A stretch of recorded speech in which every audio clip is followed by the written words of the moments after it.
Bonjour. Alors ce matin, j'ai juste un petit message à partager avec toi ce matin, c'est sur les signes qui annoncent la pluie. Entre parenthèses, coronavirus. Alors au début, tu ne vas pas comprendre peut-être de quoi je suis en train de parler, mais reste avec moi jusqu'à la fin par la grâce de Dieu. Tu vas comprendre de quoi je suis en train de parler. Alors, avant la pluie, on a toujours des signes qui annoncent la pluie. Par exemple, on a le tonnerre, on a le vent, on remarque que le ciel devient sombre. Et tous ces signes nous aident aussi à nous préparer pour ne pas être mouillés. On se cache tous à la maison. Je vais revenir dans ça à la fin. Alors aujourd'hui, on est tous à la maison à cause d'un virus qu'on appelle coronavirus. Mais en réalité, on n'a pas peur de ces virus. En réalité, on a peur de la mort. Parce que si ces virus ne tuaient pas, on n'allait pas être tous à la maison. Mais si on est à la maison, c'est parce qu'on sait que ces virus sont en train de tuer.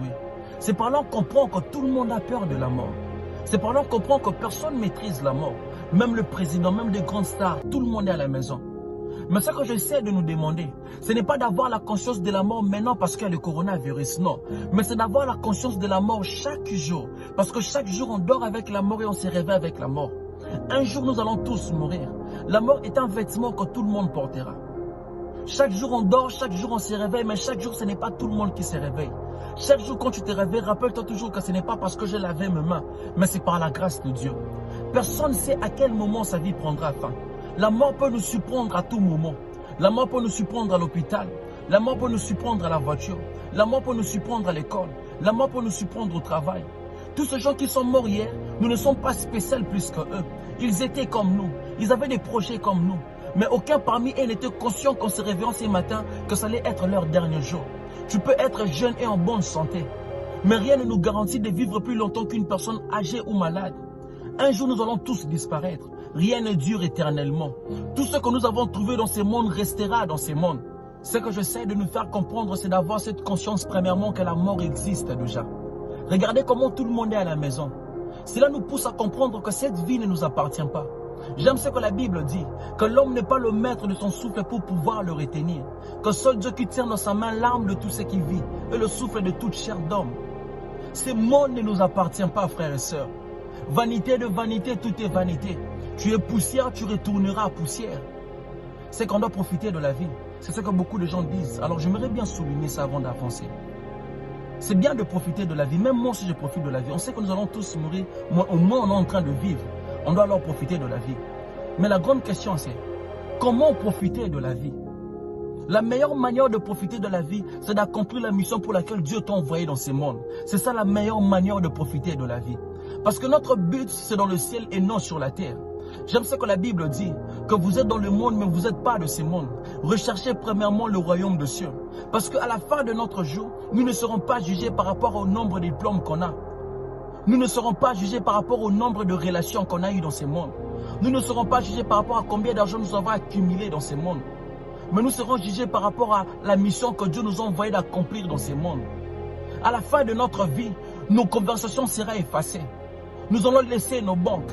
Nous allons laisser nos voitures, nous allons laisser nos maisons. Nous n'allons rien apporter avec nous. Ce message n'est pas pour nous faire peur, ni pour nous décourager de ne plus laver nos mains, non. L'homme doit se protéger.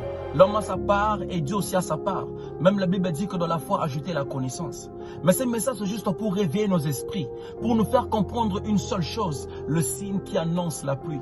La pluie que je suis en train de te parler, ce n'est pas la pluie physique, mais c'est le signe qui annonce le retour de Jésus.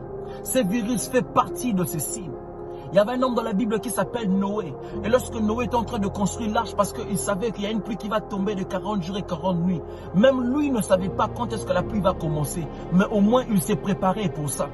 Et lorsque Noé était en train d'annoncer au peuple que la pluie va tomber, les gens se moquaient de lui. Mais lorsque la pluie a tombé, ils ont tous regretté. J'aime ce que la Bible dit. La Bible dit que le Seigneur ne tarde pas dans l'accomplissement de sa promesse. Mais il est patient envers nous parce qu'il ne veut pas qu'on périsse. Mais il veut que tous on arrive à la repentance. C'est bien de laver nos mains pour se protéger contre ces virus. Mais c'est mieux de laver nos cœurs pour se protéger contre l'enfer. C'est bien de mettre de provisions pour se préparer contre ces virus. Mais c'est mieux de mettre de provisions dans notre âme pour se préparer pour l'enlèvement. Prépare ton âme car tu ne sais pas ce que le lendemain te réserve. C'est par là qu'on comprend qu'il n'y a pas mieux que de donner sa vie à Jésus. Ce virus ne peut pas nous toucher non parce qu'on lave nos mains, mais parce que nous sommes cachés en Christ. Et Christ en nous, en Christ, il y a la vie. Combien de fois on a salué nos ennemis? Combien de fois on a mangé avec nos ennemis?